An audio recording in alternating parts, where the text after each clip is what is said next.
Ha?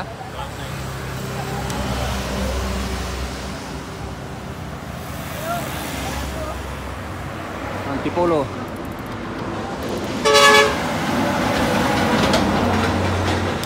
Okay, let's go. Antipolo kami guys. Anong oras na ba ngayon? Guys, dito pa lang kami sa Antipolo. May nangyari na agad sa bike ng utol ko. Naputulasan ng kadina. Buti na lang may dala akong tools na pangtanggal ng kadina. Kaya ayun, naayos din namin. Tuloy namin ang aming pagra-ride papuntang Infanta. Let's go!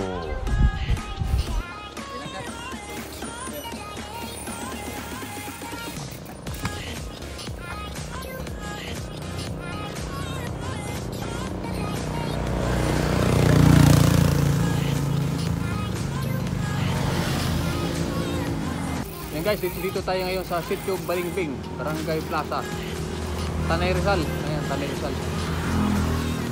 Ayan, gusto tayo dun. So, tara, let's go.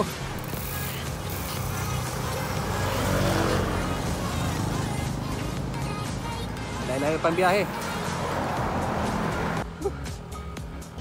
Matirik pa rin dito. Dito, ganda ng view rito.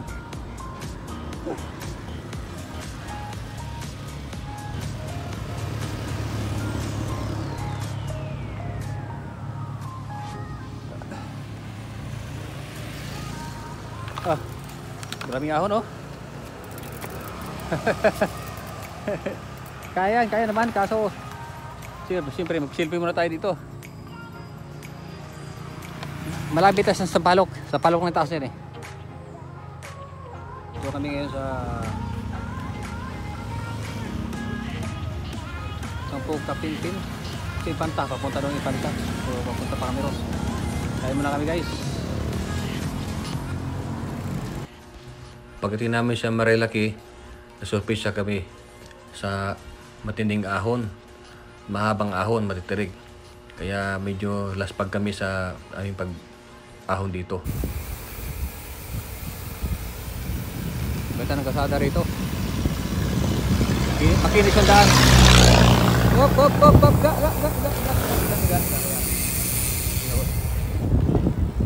Kala ko liliko kay. Ganda ng kasada rito guys. May overlooking dito. Ha! Guys, ganda rito.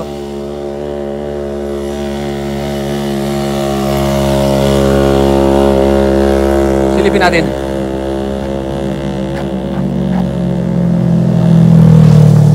Oh, ganda dito. Woo! Kita mo naman view dito. Overlooking guys, ganda.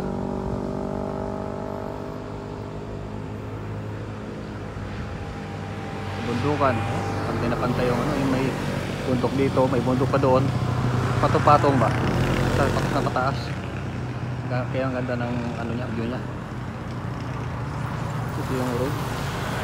Papuntang Infanta. Yan, lusong na namin kami guys. Palusong. Ang ganda na view rito, oh. Ang linis ng kalsada. Okay. Okay, let's go. Okay. Lusong. Una ka na.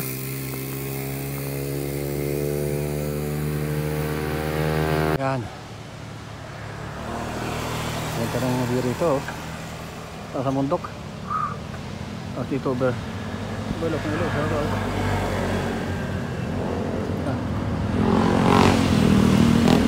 Halo. Kaya pa? Laspag.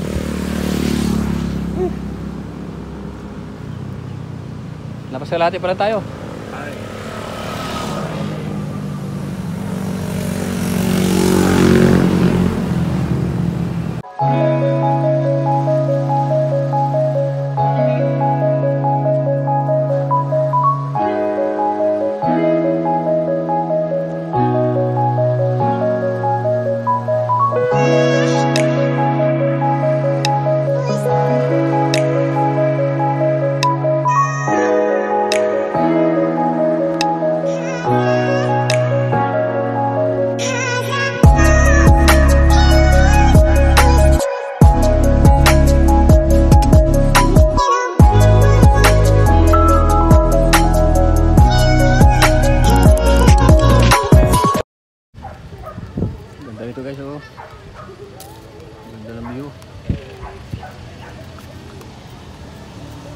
Ito yung perfect perfect picturean dito.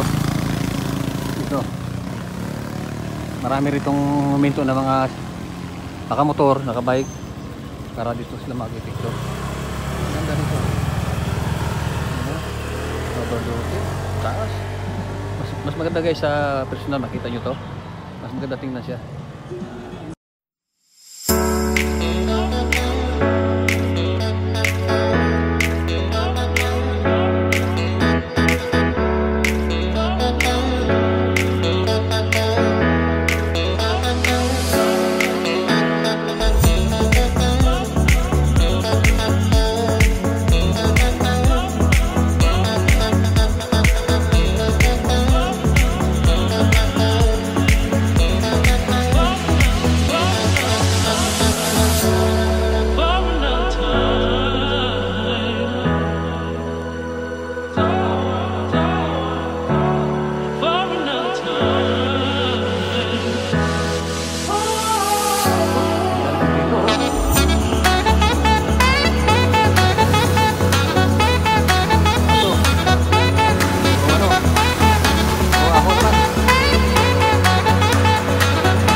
Yan guys, wakas nakarating na ng Impanta. Ito na yung ano.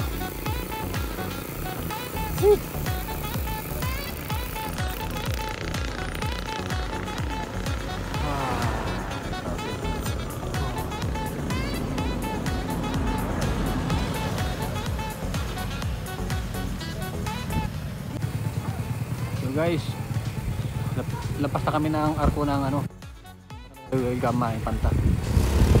Paglampas namin guys sa pa kami sa taas. Ang ganda ng klima, malamig na, kaya tinatawag na little bagyo dito. Malamig yung klima. Sobrang taas na to guys, yung lugar na to. Kaya si Jay lapag na.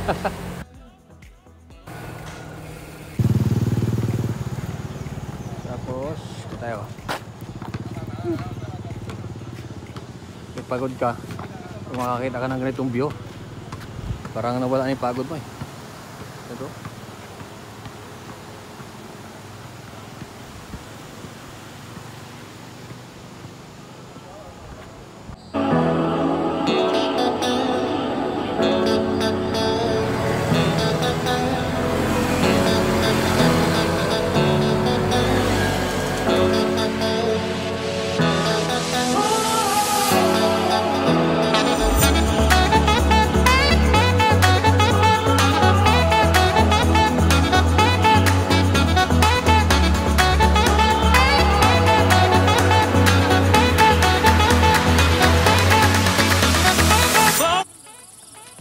Ito isa rin to sa magandang view dito sa ano, Impanta guys. Ito mo, borlogin din dito. Kita mo yung mudok na mataas. Ayan. So galing kami dito. Ayun, kaahon yan. Matirik yan. Ang haba pa.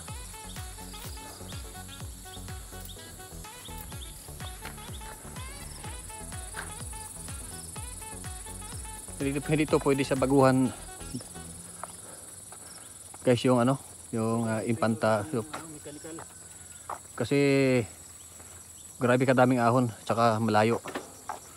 Kailangan yung bike nyo dito maganda ang kondisyon ng preno.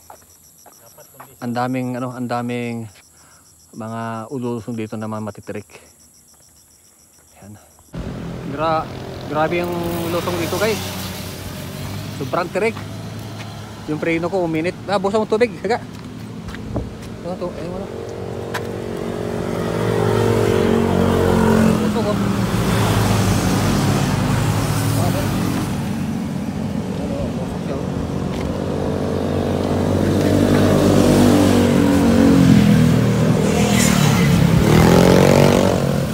Sobrang tirik ng lugar na yan, bay. Pag ganun siya, oh. Maraming dinaanan namin. Nakatungo na yung bike namin eh. Hindi kaya no? Magano? Dublehin yung timberlan nyo. Dublehin no? Mga dalawang Timberland. Mahaba pa.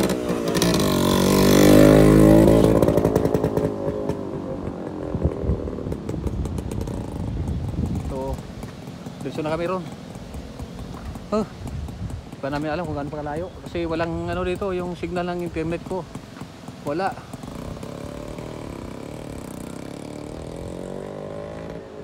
Okay, let's go na. Tara. So guys, ang masasabi ko lang sa Infanta Loop ay hindi biro ang mag-ride dito. Kailangan talaga mag-ensayo sa mga matitirik ng ahon. Kasi dito pag pumunta ka, ang daming ahon, mahahabang ahon. Magsasawa ka. Kaya kailangan malakas ang katawan mo at kondisyon ng iyong bike, lalo ang preno. Dahil dito, kailangan mo talaga na matatag ang iyong katawan. Dahil maranasan mo lahat ang pagod dito sa ganitong ride. Kaya dapat pag pumunta rito, handa at maingat. Dahil mga kalsada rito ay maraming mga delikadong paliko. Lalo sa mga palusong. Kaya maingat lalo at magbagal ang takbo dapat.